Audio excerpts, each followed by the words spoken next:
ተስፋ በተመረዘበት እውነት በተጋረደበት ስፍራ በዚያ መቆም ያስፈራል። ከልጅነት የእትብት አፈር ከቀዩ ያልሆነ ግዞት መጪውን የሾህ ዘመን ያስጸይፋል።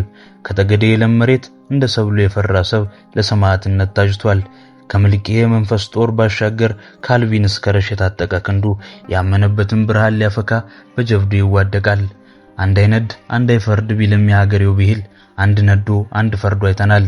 በ1958 በአዴት ቁስቋም ጠገዴ ወረዳ የተወለደው አርበኛ ገና በ17 ዓመቱ በአባቱ እልፈት ምክንያት ቤተሰቡን የማኖር ግዴታ ኃላፊነት ተሸከመ።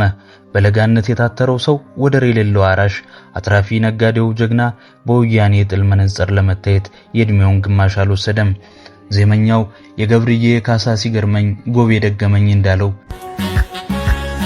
የገብርዬ ካሳ ሲገርመኝ ጎቤ ደገመኝ ፍታንጋቢው ዋዋ ለነጣቂ ብሪተኞች ረፍት አልባ ሌሊትና የቁም ቅዠት ሰፍሮ ለጋሽ ነበር።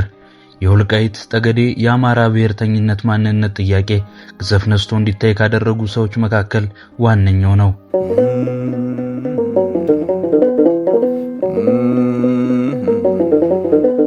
ሐምሌ 5 2008 ዓ.ም ኮሎኔል ደመቀ ዘውዱ ካጋዚ ጦር ከደረሰበት ከበባ ለመውጣት በሚያደርገው ጥረት ውስጥ ለመሳተፍ ከብልኮ እስከ አውቶ ፓርኮ ተሞ የገባው የጎቤ ጦር በጃንሆይ ጊዜ ራስ አበበ አረጋይ ከመሩት ጦር የማይተናነስ ነበር።